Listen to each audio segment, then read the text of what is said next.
વિદ્યાર્થી મિત્રો, જય સ્વામિનારાયણ। ગયા લેક્ચર નંબર 3 માં આપણે 3 વ્યાખ્યાઓ ખૂબ સરસ રીતે ઉદાહરણ સાથે સમજેલા। ખાલી ગણ, શાંત ગણ અથવા અનંત ગણ અને સમાન ગણ તેમજ અસમાન ગણ, આ વ્યાખ્યાઓ આપણે સમજી ગયેલા।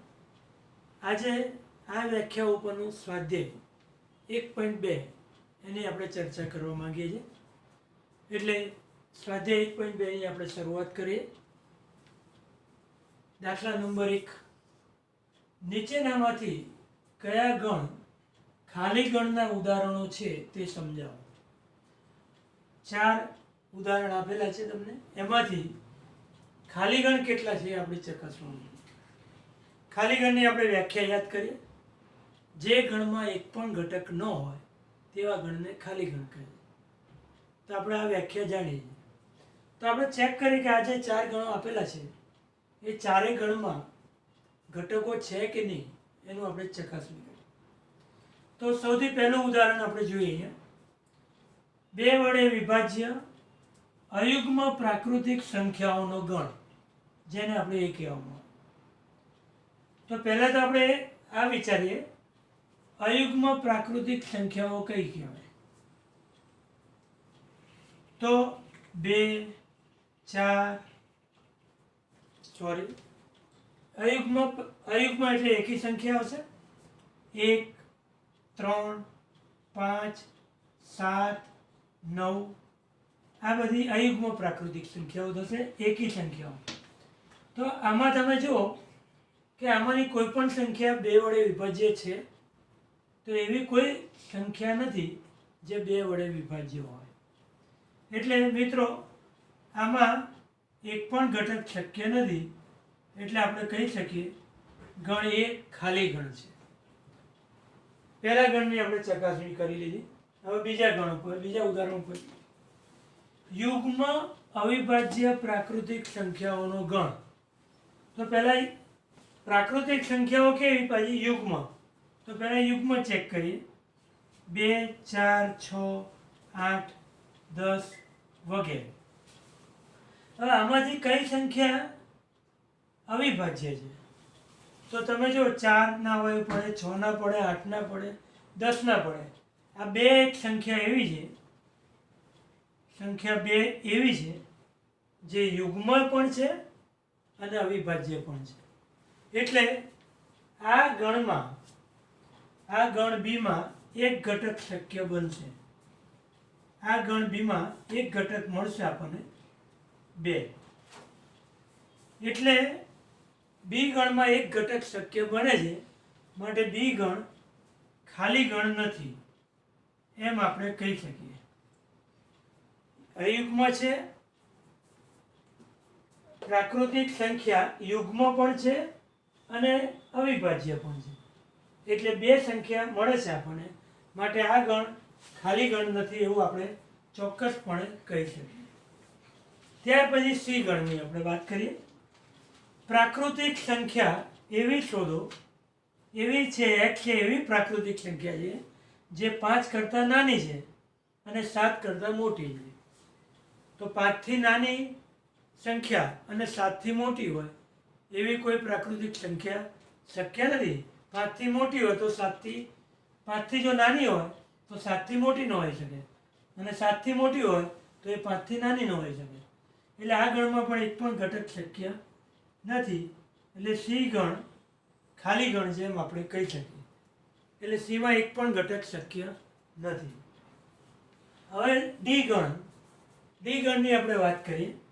તો ડી ગણમાં તમે જો શું લખ્યું છે? વાય એવી વાય સંખ્યાઓ કે જે વાય એ ભિન્ન સમાંતર રેખાઓનું સામાન્ય છેદબિંદુ છે।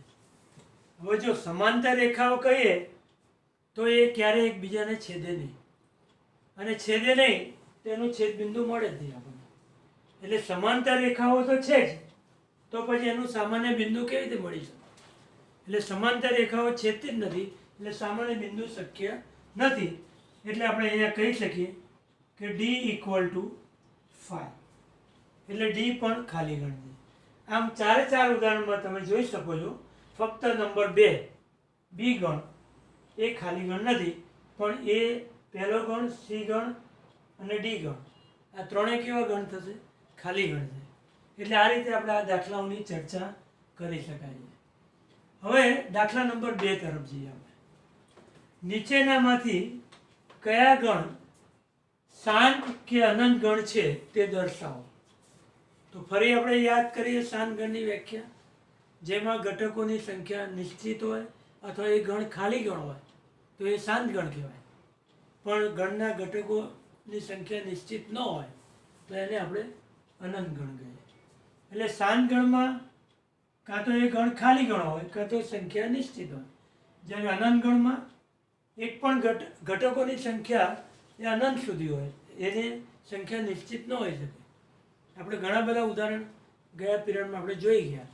હવે અહીંયા 6 ઉદાહરણ આપણને આપેલા છે. આપણે ચકાસવાનું છે કે એમાંથી શાંત ગણ કયો છે અને અનંત ગણ કયો છે.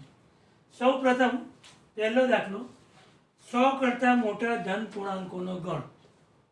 હવે ધન પૂર્ણાંક એટલે 1 2 3 4 એવી રીતે આગળ વધારે, પણ એમાં પાછા 100 કરતાં મોટા. તો આ ગણ જે છે એ ગણમાં કઈ સંખ્યાઓ આપણને આવે?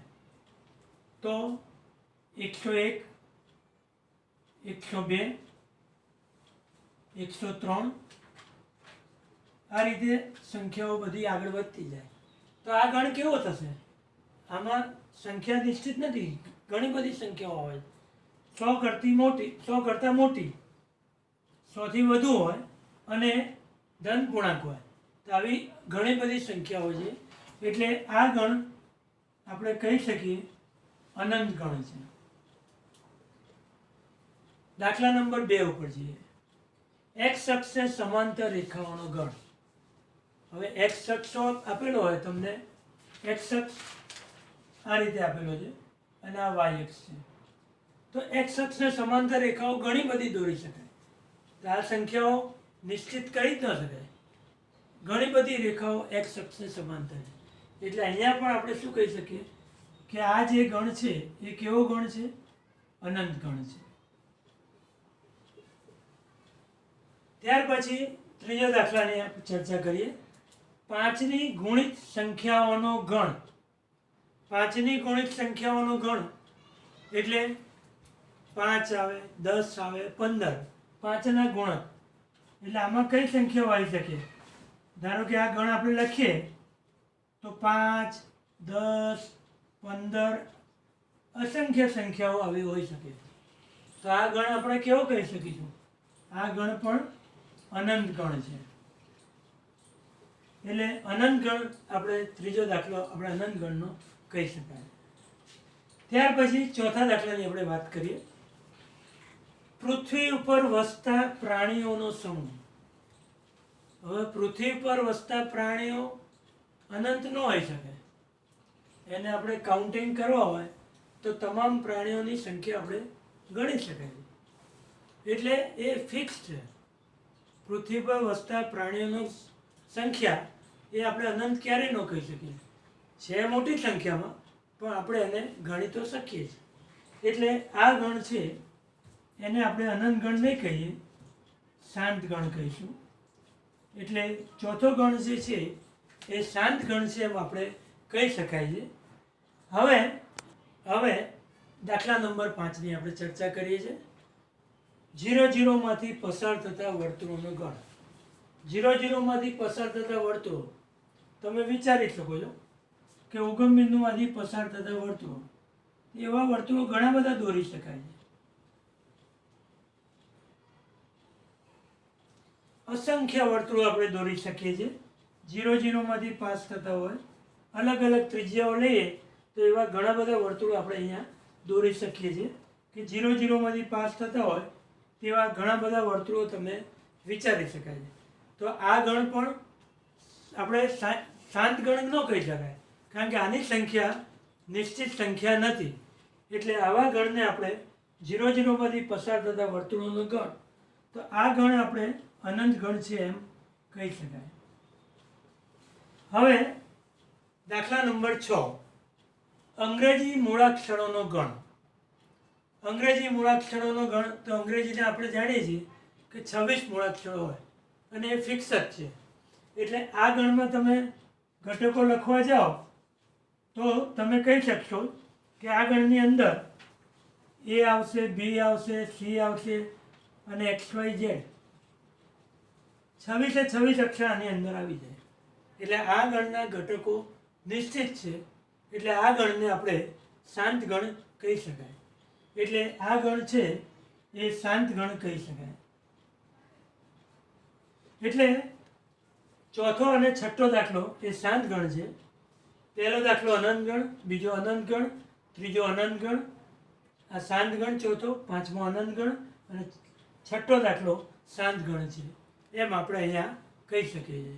તો હવે બીજા એક બે દાખલાઓની પણ આપણે ચર્ચા કરી લઈએ છીએ અને એક બે દાખલા આપણે સમજી લઈએ. દાખલા નંબર 3.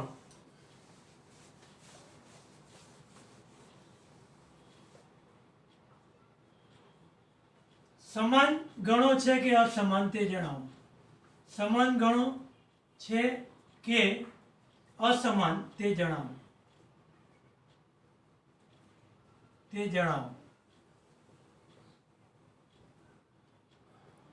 પહેલું ઉદાહરણ આપણે સમજીએ. a = 2, 3, 9, 11, 17 અને ગણ બીમાં ધારો કે 17, 2, 9, 11, 3. તમે જો એ અને બીના ઘટકો ભલે આડાવડી લખેલા છે પણ બધા જ ઘટકો એના એ જ છે. એટલે આ તો સ્પષ્ટ દેખાઈ આવે છે ઘટકોની સંખ્યા પણ સરખી છે અને ઘટકો પણ સમાન છે. એટલે a = b કહી શકાય. નંબર 2, ગણ એમાં 5, 10, 15, 20, 25 આપેલા છે. ગણ બીમાં x કે જ્યાં x એ 10નો ગુણક છે. તો અહીંયા તમે જો કે ગણ બીમાં કયા ઘટકો આવશે? 10નો ગુણક એટલે 10, 20, 30 આવી સંખ્યાઓ પણ મળે. આ બધી પ્રાકૃતિક સંખ્યાઓની જ વાત કરીએ છીએ આપણે અત્યારે. એટલે દરેક પ્રાકૃતિક સંખ્યાઓને અહીંયા છે 10નો ગુણક પણ પાછો કયો? પ્રાકૃતિક. એટલે આમાં કયા સંખ્યાઓ આવશે? 10, 20, 30. તો તમે જોઈ શકો એ અને બીના ઘટકો અમુક કોમન આવે છે પણ એ અને બીના ઘટકો સરખા નથી.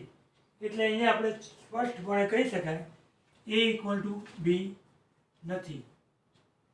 જે ઉપરોક્ત ઉદાહરણમાં a = b છે. એટલે આ સ્વાધ્યાય 1.2માં આવા 3 પ્રકારના દાખલાઓ છે. ખાલી ગણના, પછી શાંત ગણ કે અનંત ગણના અને ગણ સમાન ગણો છે કે અસમાન. આવા દાખલાઓ તમે રિફર કરશો. સ્વાધ્યાય 1.2 આપણે અહીંયા પૂરું થાય. હવે કેટલીક વ્યાખ્યાઓ આપણે 1.2 પછીની છે એ વ્યાખ્યાઓ આપણે સમજવા ટ્રાય કરી. હવે એ વ્યાખ્યાની અહીંયા હું વાત કરું છું.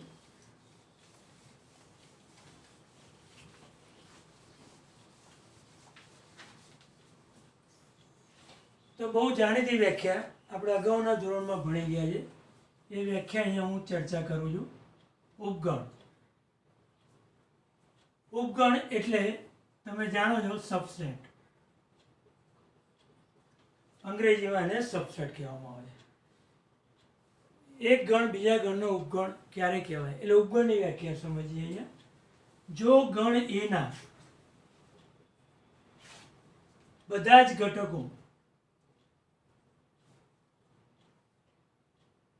પ્રત્યેક એટલે દરેક ઘટકો ગણ એમાં આવેલા બધા જ ઘટકો જો ગણ બીમાં આવેલા હોય એ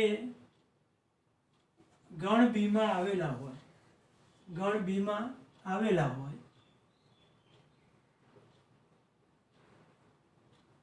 તો ગણ એને ગણ બીનો ઉપગણ કહી શકાય. એના બધા જ ઘટકો ગણ બીમાં પણ હોય તો એ ગણને બી ગણનો ઉપગણ કહી શકાય છે.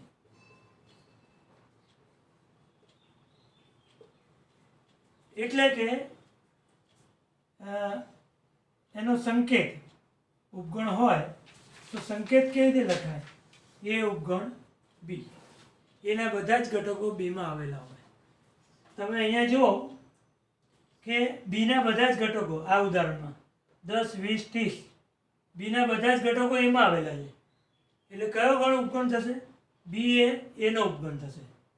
એટલે જે ગણના ઘટકો બીજા ગણમાં આવેલા હોય તો એને બીજા ગણનો ઉપગણ કહી શકાય. એટલે ઉદાહરણમાં આપણે આવું જ ઉદાહરણ લખીએ છીએ ફરીથી. દાખલા તરીકે અહીંયા 3ના ગુણક લખીએ આપણે. 3, 6, 9, 12 આ ગણને આપણે એ કહીએ. બી ગણ છે એમાં આપણે 6ના ગુણકો લઈએ. 6, 12, 18 તો બીના બધા જ ઘટકો એમાં આવી જાય છે. એટલે આપણે અહીંયા શું કહી શકીશું? બી ઉપગણ એ. એટલે જે ગણના ઘટકો બીજા ગણમાં આવી જતા હોય તો એ ગણને આપેલ ગણનો ઉપગણ કહી શકાય. અહીંયા ઊંધું છે. જો બી ગણના બધા ઘટકો એમાં આવેલા છે, એના બધા ઘટકો બીમાં નથી. એટલે આ પણ આપણે બાબત નોંધીશું. એ ઉપગણ બી નથી. હવે ઉપગણ ન બતાવવો હોય તો આવી નિશાની આપણે વપરાય. એટલે એ ઉપગણ બી નથી એવું આપણે કહી શકાય. પણ બી ઉપગણ એ કહી શકાય કારણ કે બીના બધા જ ઘટકો એમાં આવી જાય છે. કેટલીક ઉપગણની શરતો પણ છે તે આપણે એના ગુણધર્મો સમજીએ. એના ગુણધર્મોમાં આપણે એક વસ્તુ સ્પષ્ટપણે જોઈ શકાય છે.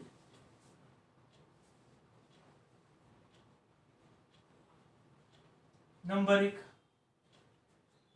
ખાલી ગણ છે એ દરેક ગણનો ઉપગણ થાય. ખાલી ગણમાં કોઈ મેમ્બર હોતો જ નથી, પણ ખાલી ગણ એ દરેક ગણનો ઉપગણ આપણે કહી શકીએ છીએ. આ એનો એક ગુણધર્મ છે.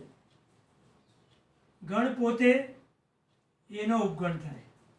ગણ એ પોતે પોતાનો ઉપગણ કહી શકાય કારણ કે એના બધા ઘટકો એમાં આવી શકે છે. હવે પહેલા પ્રશ્ન જ આપણે કે ખાલી ગણ એનો ઉપગણ છે. બીજો અહીંયા પોઈન્ટ છે એ ગણ એનો ઉપગણ કહેવાય. આ તો તમે સમજી શકો છો, એના બધા ઘટકો એમાં આવેલા. પણ ખાલી ગણ એનો ઉપગણ છે એ કેવી રીતે સમજી શકાય? તો એની સમજૂતી અહીંયા હું આપું છું તમને. ધારો કે ખાલી ગણ એનો ઉપગણ નથી. કોન્ટ્રાડિક્શન મેથડથી આપણે પુરવાર કરીએ છીએ. અનિષ્ટા પદ્ધતિ ઊંધું ધારીએ. ધારો કે આ નથી તો શું થાય? એનું અર્થઘટન શું થાય? એનો અર્થ એ થાય કે એમાં ખાલી ગણમાં એ કોઈ ઘટક એવો છે કે જે એમાં નથી. ઉપગણ ક્યારે ન કહેવાય કે કોઈ ઘટક આપેલ ગણમાં હોય કે જે સામે બીજા ગણમાં ન હોય. એટલે એનો અર્થ એ થયો કે ફાઈમાં કોઈ ઘટક એવો છે જે એમાં નથી. પરંતુ આ શક્ય નથી કારણ કે ખાલી ગણમાં એક પણ મેમ્બર હોઈ શકે નહીં. આવું ક્યારે હોઈ શકે કે જ્યારે એક ઘટક એવો હોય કે જે આમાં હોય ને આમાં ન હોય. ખાલી ગણમાં હોય પણ એમાં ન હોય. પરંતુ આ શક્ય નથી. પરંતુ ખાલી ગણમાં ઘટક હોઈ શકે નહીં.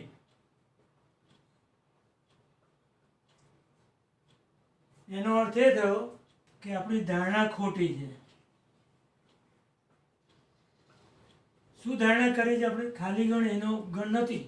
એનો અર્થ કે ખાલી ગણ એનો ઉપગણ છે જ. એટલે આ એનો પહેલો ગુણધર્મ છે જે આપણે અહીંયા સમજી શકીએ.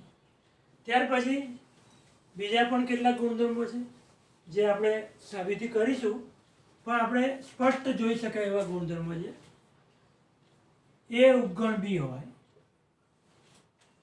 અને બી ઉપગણ એવો હોય તો આપણે કહી શકીએ A = B.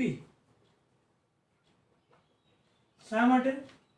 કારણ કે એના બધા ઘટકો બીમાં આવેલા છે, બીના ઘટકો એમાં આવેલા છે.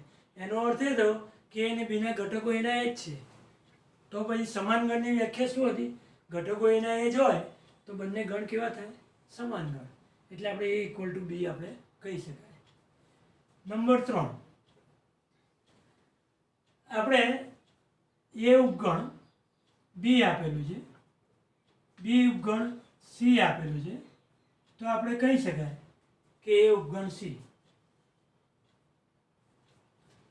કારણ કે એના બધા ઘટકો બીમાં છે અને બીના બધા ઘટકો સીમાં છે, મતલબ કે એના બધા ઘટકો સીમાં છે જ, તો આપણે શું કહી શકીએ, કમ્બાઇન્ડ સ્ટેટમેન્ટ, કે એના બધા ઘટકો સીમાં છે જ, એટલે એ સબસેટ ઓફ સી. આને સાબિત કરવું તો આપણે આવું રીતે કરી શકાય, દરેક એક્સ જે એક્સ એમાં છે એ એક્સ બીમાં છે, એ ઉપગણ બીનો અર્થઘટન, એ ઉપગણ બી આનું અર્થઘટન, બરાબર. બી ઉપગણ સી આપેલું છે આપણને, એનો અર્થ શું થશે, દરેક એક્સ કે જે એક્સ બીમાં છે એ એક્સ સીમાં છે, એટલે આ બંને ઉપરથી શું કહી શકાય, નંબર 1 નંબર 2, 1 અને 2 ઉપરથી કહી